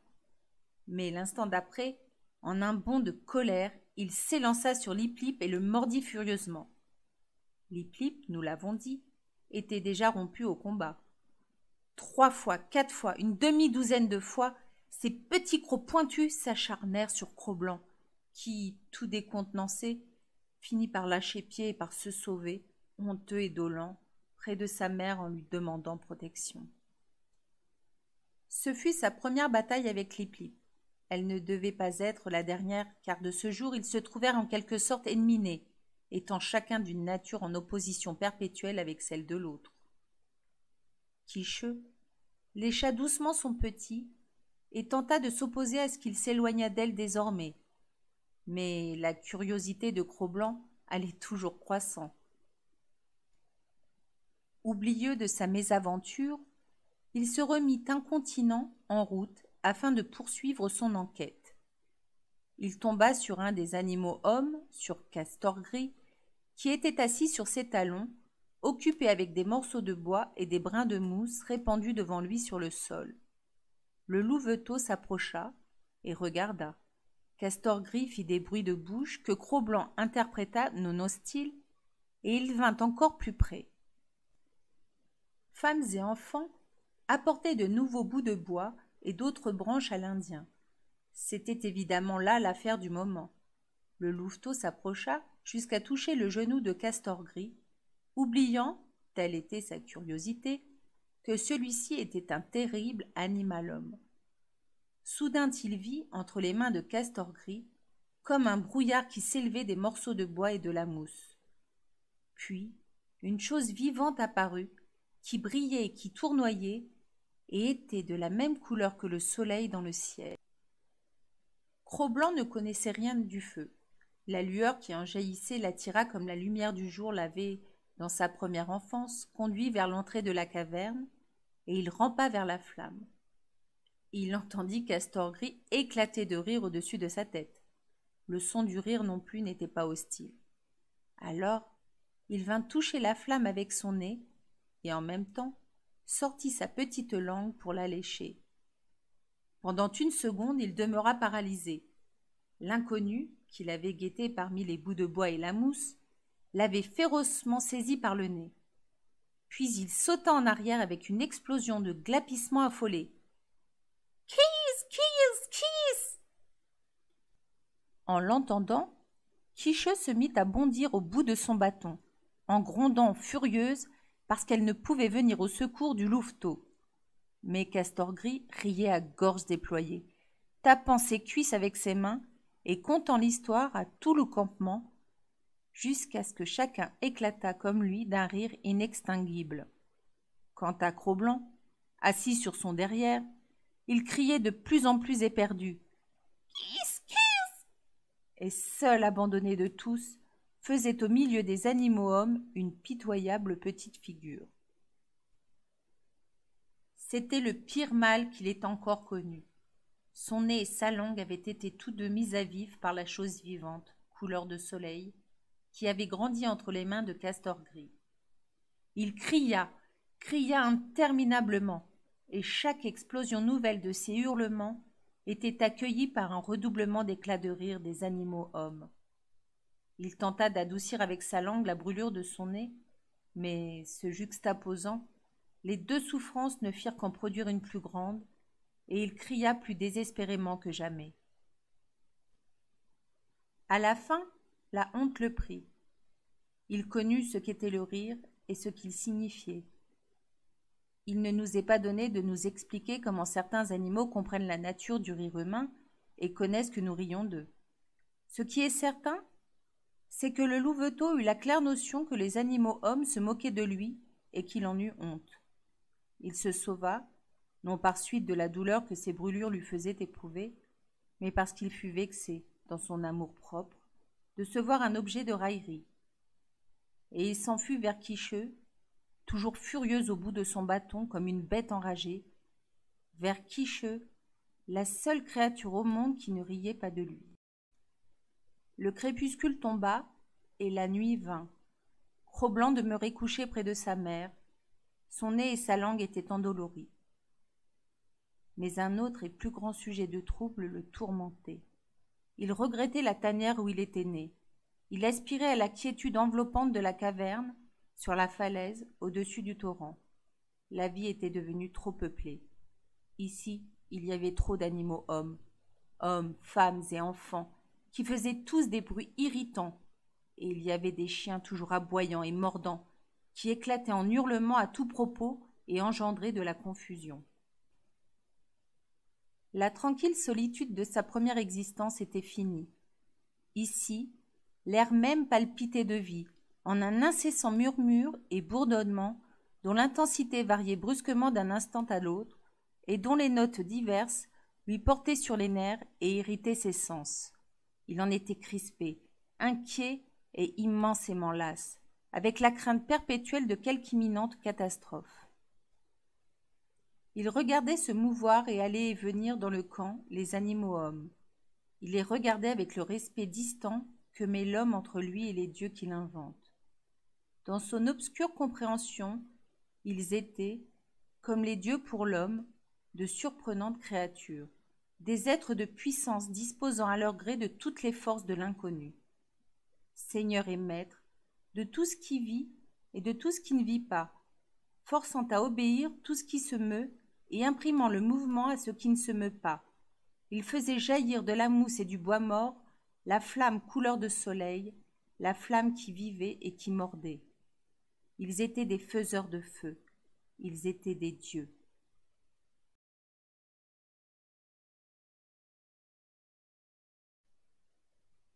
La servitude.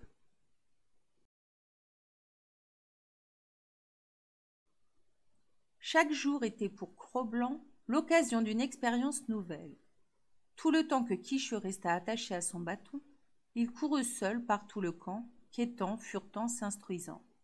Il fut vite au courant des diverses habitudes des animaux hommes. Mais la connaissance n'entraîne pas toujours l'admiration. Plus il se familiarisa avec eux, plus aussi il détesta leur supériorité et redouta leur pouvoir mystérieux qui, d'autant qu'il était plus grand, rendait plus menaçante leur divinité. La déception est souvent donnée à l'homme de voir ses dieux renversés et piétinés sur leurs autels. Mais aux loups et aux chiens sauvages, venus s'accroupir aux pieds de l'homme, cette déconvenue n'arrive jamais.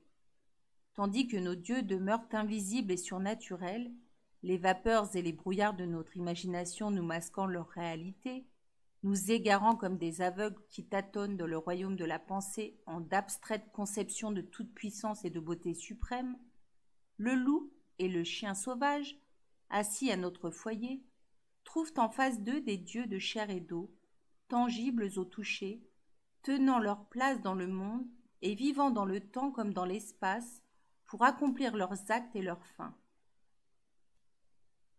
Aucun effort de foi n'est nécessaire pour croire un tel Dieu. Nul écart de la volonté ne peut induire à lui désobéir ni à le renier. Ce Dieu-là se tient debout, immuable sur ses deux jambes de derrière, un gourdin à la main, immensément puissant, livré à toutes les passions, affectueux ou irrité selon le moment, pouvoir mystérieux enveloppé de chair qui saigne parfois à l'instar de celle des autres animaux, et qui est alors plus savoureuse qu'aucun autre à dévorer. Cro-Blanc subit la loi commune. Les animaux hommes furent pour lui dès l'abord, sans erreur possible, les dieux auxquels il était nécessaire de se soumettre. Comme Quicheux, sa mère, avait au premier appel de son nom repris sa chaîne, il leur voit tout de suite obéissance. Il suivit leurs pas comme un esclavage fatal. Quand ils marchaient près de lui, il s'écartait pour leur faire place. Lorsqu'il appelait, il accourait. S'il menaçait, il se couchait à leurs pieds. Et s'il lui commandait de s'en aller, il s'éloignait précipitamment. Car derrière chacun de leurs désirs était le pouvoir immédiat d'en exiger l'exécution. Pouvoir qui s'exprimait lui-même en tapes de la main, coups de bâton, pierres volantes et cinglants coups de fouet.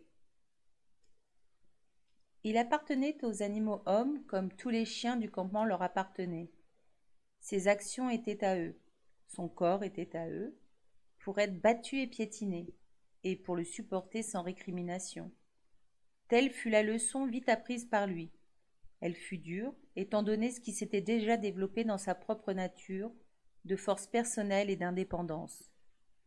Mais tandis qu'il prenait en haine cet état de choses nouveau, il apprenait en même temps, et sans le savoir, à l'aimer. C'était en effet le souci de sa destinée, remise en d'autres mains, un refuge pour les responsabilités de l'existence. Et cela constituait une compensation, car il est toujours plus aisé d'appuyer sa vie sur une autre que de vivre seul. Il n'arriva pas sans révolte à s'abandonner ainsi corps et âme, à rejeter le sauvage héritage de sa race et le souvenir du wild. Il y eut des jours où il rampait sur la lisière de la forêt et y demeurait immobile, écoutant des voix lointaines qui l'appelaient. Puis il s'en retournait vers Quicheux, inquiet et malheureux, pour gémir doucement et pensivement près d'elle, pour lui lécher la face en semblant se plaindre et l'interroger. Le louveteau avait rapidement appris tous les tenants et aboutissants de la vie du camp. Il connut l'injustice des gros chiens et leur gloutonnerie, quand la viande et le poisson étaient jetés à l'heure des repas. Il vint à savoir que les hommes étaient d'ordinaire plus justes, les enfants plus cruels, les femmes plus douces et plus disposées à lui lancer un morceau de viande ou d'os. Après 2 ou 3 aventures fâcheuses avec les mères des tout petits chiens, il se rendit compte qu'il était de bonne politique de laisser celles-ci toujours tranquilles, de se tenir aussi loin d'elles que possible, et, en les voyant venir, de les éviter. Mais le fléau de sa vie était Lip-Lip, plus âgé, plus grand et plus fort que lui. Lip-Lip avait choisi Cro-Blanc pour son souffre-douleur. Le louveteau se défendait avec vaillance, mais il n'était pas de taille pour être un adversaire dangereux. Son ennemi lui était trop supérieur, et Lip-Lip devint pour lui un vrai cauchemar. Dès qu'il se risquait un peu loin de sa mère, il était sûr de voir apparaître le gredin qui se mettait à le suivre en aboyant et en le menaçant, et qui attendait le moment opportun, c'est-à-dire qu'aucun animal homme ne fût présent, pour s'élancer sur lui et le contraindre au combat. Lip-Lip l'emportait invariablement et s'en glorifiait de façon démesurée. Ces rencontres étaient le meilleur plaisir de sa vie et le perpétuel tourment de celle de Cro-Blanc. Le louveteau, cependant, n'en fut pas abattu. Si dures que fussent pour lui toutes ces défaites, il ne se soumit pas. Mais la persécution sans fin qu'il subissait eut sur son caractère une influence néfaste. Cro-Blanc devint méchant et sournois. Ce qu'il y avait d'originellement sauvage dans sa nature s'aggrava. Ses poussées joyeuses d'enfant ingénu ne trouvèrent plus d'expression. Jamais il ne lui fut permis de jouer et gambader avec les autres petits chiens du camp. Dès qu'il arrivait auprès d'eux, Lip-Lip, fonçant sur lui, le roulait et le faisait fuir terrifié, ou, s'il voulait résister, engager la bataille jusqu'à sa mise en déroute. Cro-Blanc fut ainsi sevré de beaucoup de joie de son enfance, ce qui le rendit plus vieux que son âge. Il se replia sur lui-même et développa son esprit. Il devint rusé et, dans ses longs moments de farniente, médita sur les meilleurs moyens de duper et frauder. Empêché de prendre à la distribution quotidienne la part qui lui revenait de viande et de poisson, il se transforma en habile voleur. Contraint de s'approvisionner lui-même, il s'en acquittait si bien qu'il devint une calamité pour les femmes des Indiens. Il apprit à ramper dans le camp comme un serpent, à se montrer avisé, à connaître en toute occasion la meilleure façon de se conduire, à s'informer, par la vue ou l'ouïe, de tout ce qui pouvait l'intéresser, afin de n'être point pris ensuite au dépourvu, et aussi à recourir à 1000 artifices pour éviter son implacable tyran. Ce fut au plus fort de cette persécution qu'il joua son premier grand jeu et goûta, grâce aux ressources de son esprit, aux joies savoureuses de la revanche. Comme Quicheu, quand elle était avec les loups, avait leurré les chiens pour les attirer hors du campement des hommes et les envoyer à la mort, ainsi le louveteau, par une manœuvre à peu près semblable, réussit à attirer Lip-Lip sous la mâchoire vengeresse de Quicheu. Battant en retraite, tout en combattant, Cro-Blanc entraîna son ennemi à sa suite, ici, puis là, parmi les différentes tentes du camp. C'était un excellent coureur, plus rapide qu'aucun autre petit chien de sa taille et plus alerte que Lip-Lip. Sans donner toutefois toute sa vitesse, il se contenta de garder la distance nécessaire, celle d'un bond environ, entre lui et son poursuivant. Lip-Lip, excité par la chasse et par l'approche imminente de la victoire, perdit toute prudence et oublia l'endroit où il se trouvait. Quand il s'en rendit compte, il était trop tard. Après avoir traversé à fond de train une dernière tente, il tomba en plein sur Quicheu, attaché à son bâton. Il jeta un cri de stupeur, mais déjà l'écrou justicier se refermait sur lui. Quoique Quicheu fût lié, il lui fut impossible de se dégager d'elle. Elle le mit sur le dos, les pattes en l'air, de manière à l'empêcher de fuir, tout en le déchirant et lacérant. Quand il parvint enfin à se rouler hors de sa portée, il se remit sur ses pieds en un affreux désordre, blessé à la fois dans son corps et dans sa pensée.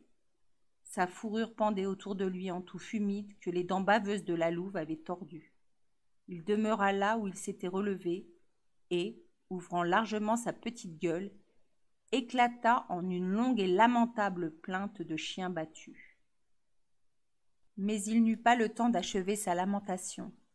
Cro-Blanc, fondant sur lui, planta ses crocs dans son train de derrière. Il n'avait plus de force pour combattre et honteusement se sauva vers sa tente, talonné par son ancienne victime qui s'acharnait à ses trousses. Quand il eut rejoint son domicile, les femmes vinrent à son secours, et le louveteau, transformé en démon, fut finalement chassé par elle en une fusillade de cailloux. Le jour vint où Castor Gris, décidant que Quicheu était réhabitué à la vie des hommes, la délia. Cro-Blanc fut ravi que la liberté fût rendue à sa mère. Il l'accompagna joyeusement au milieu du camp, et, voyant qu'il demeurait à ses côtés, Lip-Lip conserva entre eux une distance respectueuse. Le louveteau avait beau se hérisser à son approche et marcher en raidissant les pattes, Lip-Lip ignorait le défi. Quelle que fût sa soif de vengeance, il était trop sage pour accepter le combat dans de telles conditions et préférait attendre le jour où il se rencontrerait à nouveau en tête-à-tête avec Cro-Blanc. Ce même jour, le louveteau et sa mère s'en vinrent rôder à la lisière de la forêt qui avoisinait le camp. Cro-Blanc y avait amené Quicheu pas à pas, l'entraînant en avant quand elle hésitait. Le torrent, la caverne et la forêt tranquille l'appelaient, et il continua ses efforts pour qu'elle le suivît plus loin. Il courait quelques pas, puis s'arrêtait et regardait en arrière. Mais elle ne bougeait plus. Il gémit plaintivement et gronda en courant de droite et de gauche sous les taillis. Puis il revint vers elle, lui lécha le museau et se reprit à courir loin d'elle. Elle ne bougeait toujours pas. Alors il rebroussa chemin et la regarda avec une supplication ardente de ses yeux, qui tomba quand il vit Quicheu détourner la tête et porter sa vue vers le camp. La voix intérieure qui l'appelait là-bas, dans la vaste solitude, sa mère l'entendait comme lui. Mais un autre et plus fort appel sonnait aussi en elle, celui du feu et de l'homme, l'appel que, parmi tous les animaux, le loup a seul entendu, le loup et le chien sauvage, qui sont frères.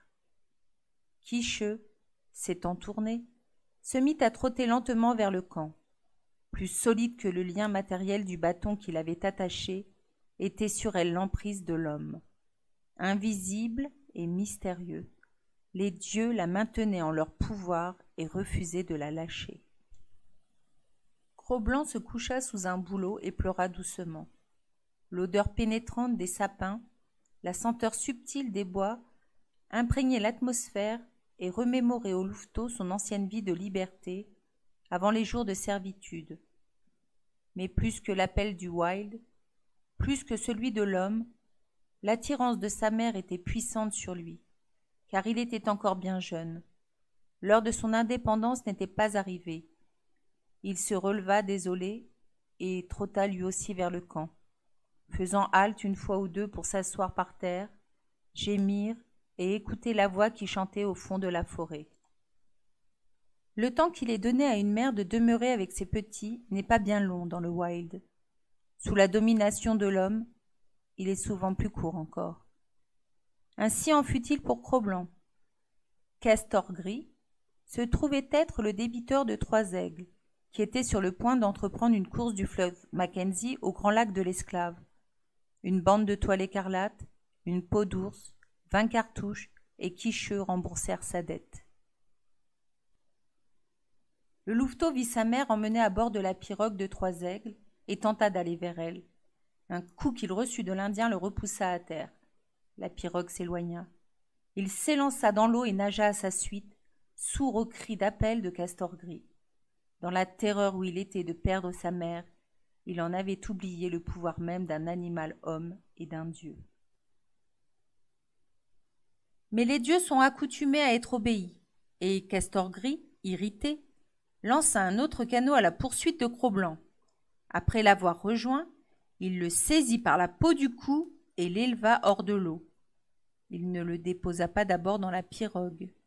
Le tenant d'une main suspendue, il lui administra de l'autre une solide raclée. Oui, pour une raclée c'en fut une.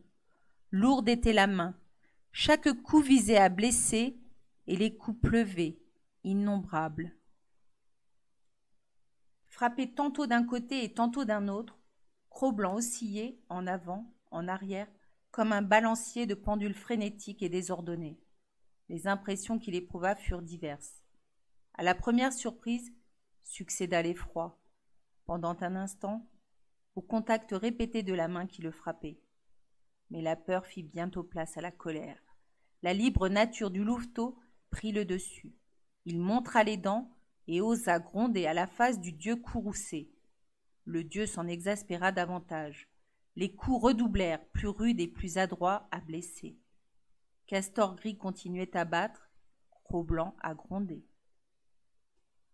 Mais cela ne pouvait pas toujours durer. Il fallait que l'un des deux eût le dernier mot. Ce fut Cro-Blanc qui céda. La peur le reprit. Pour la première fois, il connaissait véritablement la main de l'homme. Les coups de pierre ou de bâton qu'il avait eu déjà l'occasion de recevoir étaient des caresses comparées aux coups présents. Il se soumit et commença à pleurer et à gémir. Durant un moment, chaque coup tirait une plainte de son gosier. Puis son affolement grandit et ses cris se succédèrent sans interruption, leur rythme ne gardant plus aucun rapport avec celui de son châtiment. À la fin, l'Indien arrêta la main qui frappait. Le louveteau pendait à son autre main, sans mouvement, et continuait à crier. Ceci parut satisfaire Castor gris, qui jeta rudement Cro-Blanc au fond de la pirogue. La pirogue, durant ce temps, s'en était allée au fil de l'eau. Castor gris s'avança pour prendre la rame. Le louveteau était sur son passage. Il le frappa barbarement de son pied. La libre nature de Cro-Blanc eut une nouvelle révolte, et il enfonça ses dents dans le pied de l'homme à travers le mocassin qui le chaussait. Le châtiment déjà reçu n'était rien comparé à celui qui allait suivre. La colère de Castor gris fut aussi terrible que fut grand l'effroi du louveteau. Non seulement la main, mais aussi la dure rame de bois furent mises en œuvre contre lui, et tout son petit corps était brisé et rompu quand Castor gris le rejeta au fond de la pirogue. Et cette fois, de propos délibérés, il recommença à le frapper du pied. Cro-Blanc ne renouvela pas son attaque. Il venait d'apprendre une autre leçon de son esclavage. Jamais, quelle que soit la circonstance, on ne doit mordre le Dieu qui est votre Seigneur et Maître. Son corps est sacré, et le toucher des dents est avec évidence l'offense impardonnable entre toutes, le crime entre les crimes. Lorsque la pirogue eut rejoint le rivage, le louveteau gisait, gémissant et inerte, attendant la volonté de Castor gris. C'était la volonté de Castor gris qu'il vint à terre, et à terre, il fut lancé sans ménagement aucun pour ses meurtrissures. Il rampa en tremblant. Lip-Lip, qui était présent et avait du rivage assisté à toute l'affaire, se précipita sur lui en le voyant si faible et entra ses dents dans sa chair. Cro-Blanc était hors d'état de se défendre, et il lui serait arrivé malheur si Castor gris, en levant Lip-Lip d'un solide coup de pied, ne l'avait lancé à distance respectable. C'était la justice de l'animal homme qui se manifestait, et même en l'état pitoyable où il se trouvait, le louveteau en éprouva un petit frisson de reconnaissance. Sur les talons de Castor gris, et jusqu'à sa tente, il boita avec soumission à travers le camp. Ainsi avait-il appris que le droit au châtiment est une prérogative que les dieux se réservent à eux-mêmes et dénient à toute autre créature au-dessous d'eux. Pendant la nuit qui succéda, tandis que chacun reposait dans le camp, Cro-Blanc se souvint de sa mère et souffrit en pensant à elle. Il souffrit de sa mère et souffrit en pensant à elle. Il souffrit un peu trop haut et réveilla Castor gris qui le battit. Par la suite, il pleura plus discrètement lorsque les dieux étaient à portée de l'entendre. Mais parfois, rôdant seul à l'orée de la forêt, il donnait libre cours à son chagrin et criait tout haut en gémissant et en appelant. Durant la période de sa vie qui suivit, il aurait pu, grâce à la liberté dont il jouissait encore, céder aux souvenirs de la caverne et du torrent et s'en retourner dans le wild. Mais la mémoire de sa mère était la plus forte. Comme les chasses des animaux hommes les entraînaient loin du camp et les y ramenaient ensuite, peut-être aussi reviendrait-elle un jour. Et il demeurait en esclavage, en soupirant après elle. Esclavage qui n'était pas entièrement malheureux, car le louveteau continuait à s'intéresser à beaucoup de choses. Quelque événement imprévu surgissait toujours, et les actions étranges auxquelles se livrent les animaux-hommes n'ont pas de fin. Il apprenait simultanément comment il convenait de se conduire avec Castor Gris. Obéissance absolue et soumission en tout lui étaient demandées. En retour, il échappait aux coups et sa vie était tolérable. De plus, Castor Gris lui donnait parfois lui-même un morceau de viande et, tandis qu'il le mangeait, le défendait contre les autres chiens. Ce morceau de viande prenait, pour Cro-Blanc, une valeur beaucoup plus considérable qu'une douzaine d'autres reçus de la main des femmes. C'était bizarre, mais cela était. Jamais Castor Gris ne caressait, et cependant, était-ce l'effet du poids de sa main et celui de son pouvoir surnaturel, ou d'autres causes intervenaient telles que le louveteau ne réussissait pas à se formuler? Il était indéniable qu'un certain lien d'attachement se formait entre Cro-Blanc et son rude seigneur. Sournoisement, par des voies cachées aussi bien que par la force des pierres volantes, des coups de bâton et des claques de la main, les chaînes du louveteau rivaient autour de lui leur réseau. Les aptitudes inhérentes à son espèce, qui lui avaient dès l'abord rendu possible de s'acclimater au foyer de l'homme, étaient susceptibles de perfection. Elles se développèrent dans la vie du camp, au milieu des misères dont elle était faite, et lui devinrent secrètement chères avec le temps. Mais tout ce qu'il préoccupait encore pour le moment était le chagrin d'avoir perdu Quicheu, l'espoir qu'elle reviendrait, et la soif de recouvrer un jour la libre existence qui avait été la sienne.